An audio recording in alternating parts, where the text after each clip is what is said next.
Welcome to Phoenix English classes. Today we are going to start the first lesson from Flamingo. It is prose section. The lesson is the last lesson written by Alphonse Daudet. Before we start, let's take an overview of the story. The background of the story tells us about the historical period when the French districts of Alsace and Lorraine have passed into Prussian hands. Reading this story, we shall find out what effect this had on life at school.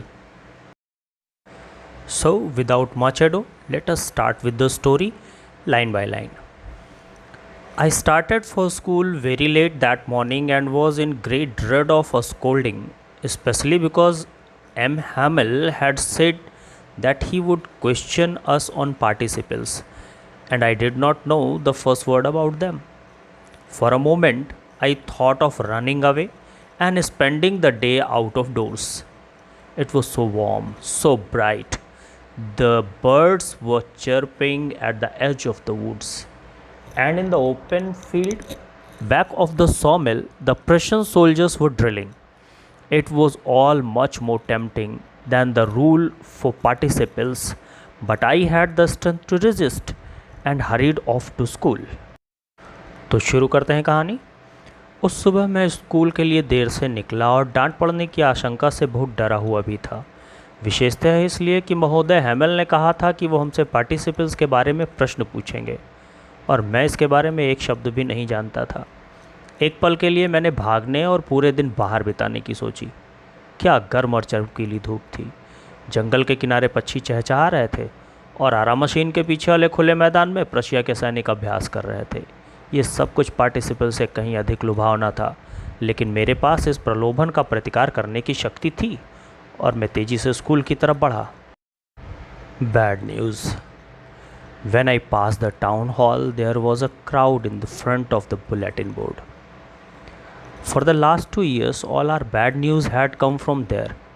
The lost battles, the draft, the orders of the commanding officer. And I thought myself, without stopping, what can be the matter now?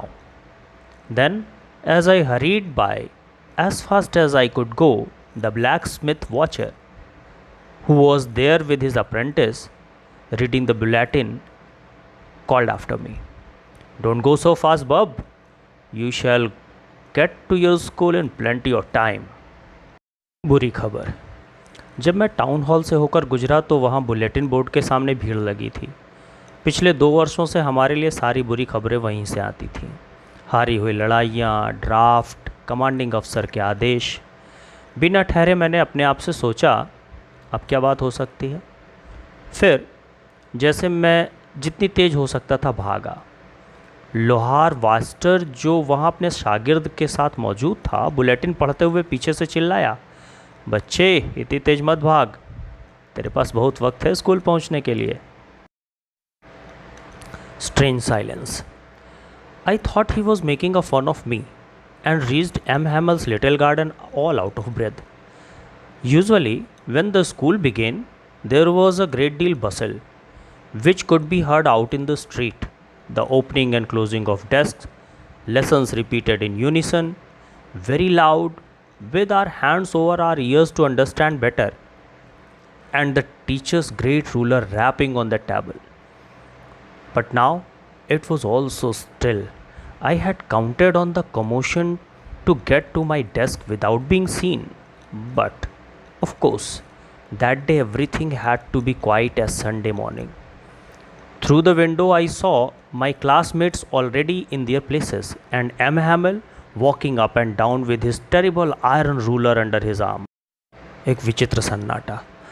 मैंने सोचा कि वो मेरा मजाक उड़ा रहा था और मैं हांफता हुआ एम हैमल के छोटे बगीचे में पहुंच गया। साधारणतः जब स्कूल आरंभ होता था तो बहुत कोलाहल होता था, जो गली से भी सुन सकते थे। डेस्क को खोलना, बंद करना, ठीक से समझने के लिए अपने कानों पे हाथ रखकर बहुत तेज़ स्वर में पाठ का दोहराना और अध्यापक का बड़ा सा डंडा डेस्क पे पीटना। लेकिन अभी तो सब कुछ एकदम शांत था। मुझे बिना निगाह में आए डेस्क तक पहुंचने के लिए उसी कोलाहल का भरोसा था। लेकिन वास्तव में उस दिन सब कुछ उतना खामोश था जितना कि रविवार की सुबह। खिड़की से मैंने अपने सहपाठियों को देखा, सब पहले से ही अपने स्थान पर थे और एम हैमेल अपनी लोहे की भयानक पटरी बगल में दबाए आगे पीछे टहल रहे थे। The unusual reaction. I had to open the door and go in before everybody.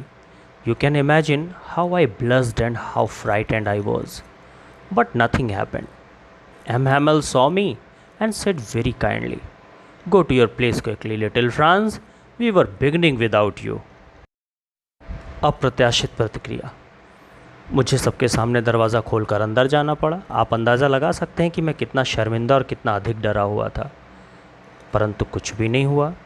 M Hamel ने मुझे देखा और बहुत कृपापूर्वक कहा, "जल्दी से अपनी जगह बैठ जाओ छोटे फ्रांस, हम तुम्हारे बिना ही शुरू करने वाले थे।"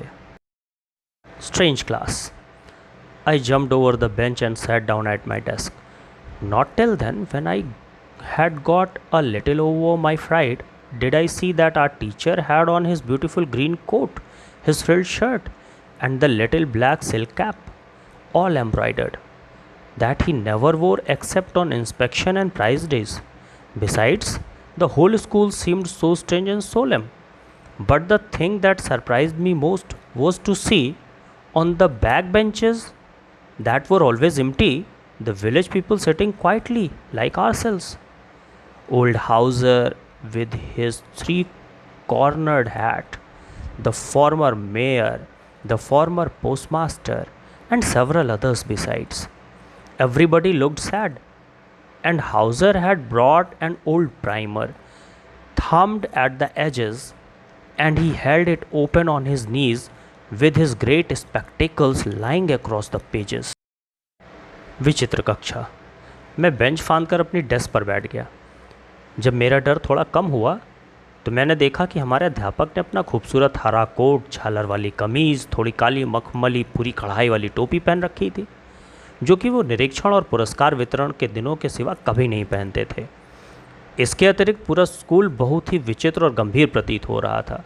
लेकिन सबसे ज़्यादा हैरानी मुझे ये देखकर हुई कि पीछे वाली बेंचें जो हमेशा खाली रहती थीं, उन पर ग्रामीण लोग बैठे हुए थे, हमारी ही तरह। अपनी तिकोनी टोपी लगाए बूढ़े हाउज़र, भूतपूर्व मेयर, भूतपूर्व पोस्टमास्टर और उनके साथ कई और लोग भी, सभी उदास दिख रहे थे। और हाउज़र एक पुरानी वर्णमाला की पुस्तक लाए थे, जिसे उन्होंने किनारे पर चुटकी दबाकर खोला और इसे अपने घुटनों पर खोलकर पकड़े हुए अपने बड़े चश्मे के साथ इसके पृष्ठों पर नज़र डाल रहे थे। The last lesson.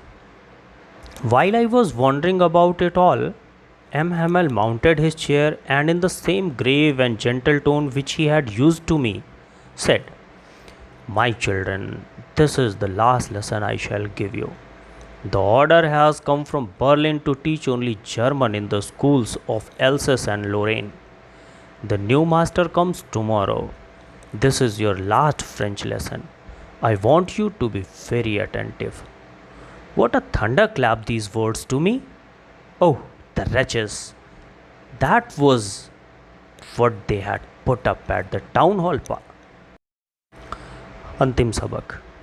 जब तक मैं इन सब चीज़ों के बारे में सोच रहा था, महाशय हैमेल अपनी कुर्सी पर बैठ गए और उसी गंभीर और भद्र आवाज़ में बोले जिसका वो मेरे साथ प्रयोग किया करते थे, "मेरे बच्चों, आज मैं तुम्हें ये अंतिम सबक पढ़ाऊँगा।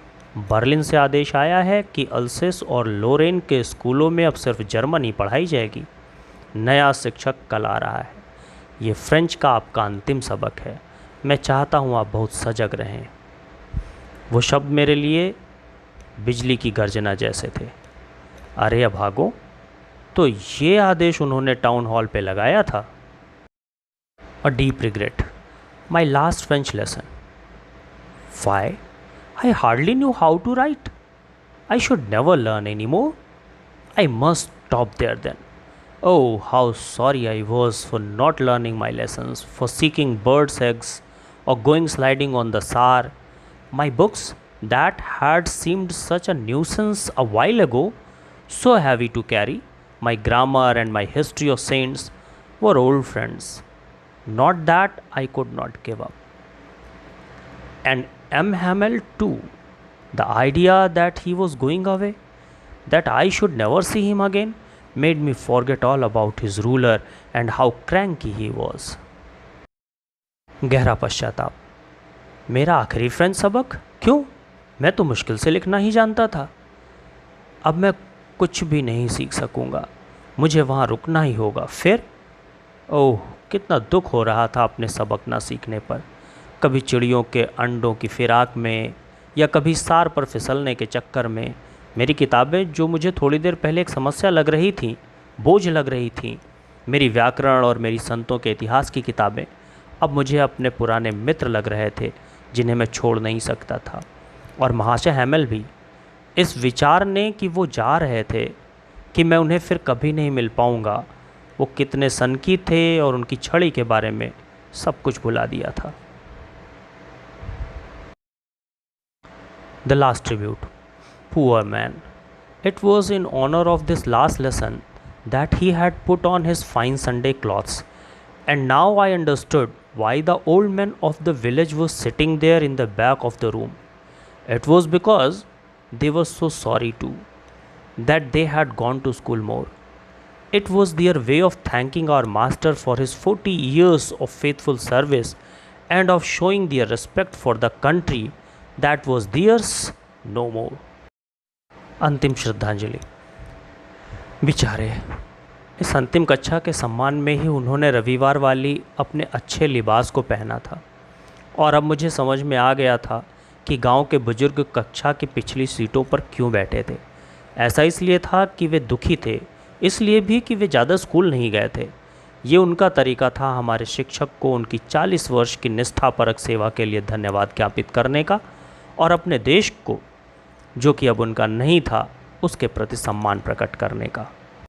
A painful shame. While I was thinking all this, I heard my name called. It was my turn to recite. What would I not have given to be able to say that dreadful rule of the participles all through, very loud and clear, and without one mistake.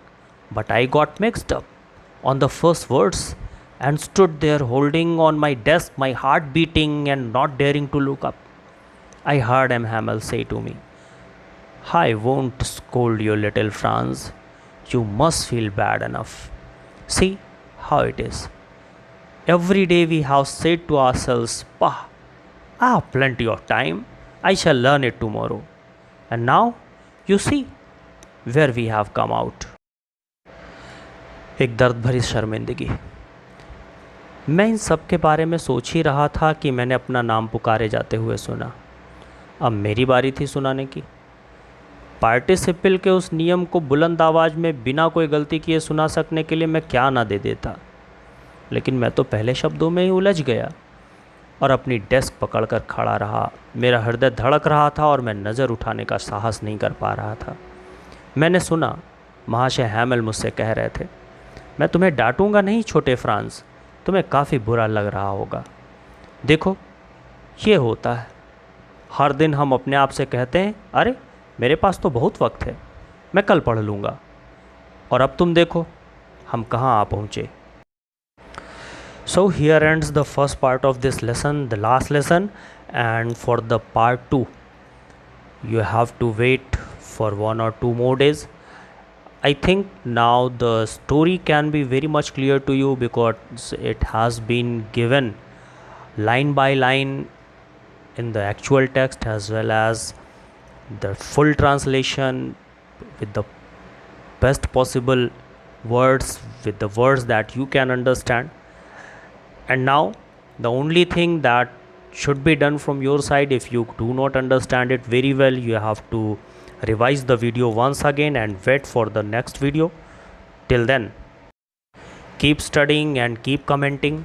You can send your queries, your requests, your doubts to my personal WhatsApp number also, and I hope you would have liked it the way I am trying to present it, and soon it will be improved a bit more. So keep studying and please bear with us, and I hope we are trying and we will keep our word that we make the study of English easier than ever. Thanks for being with us.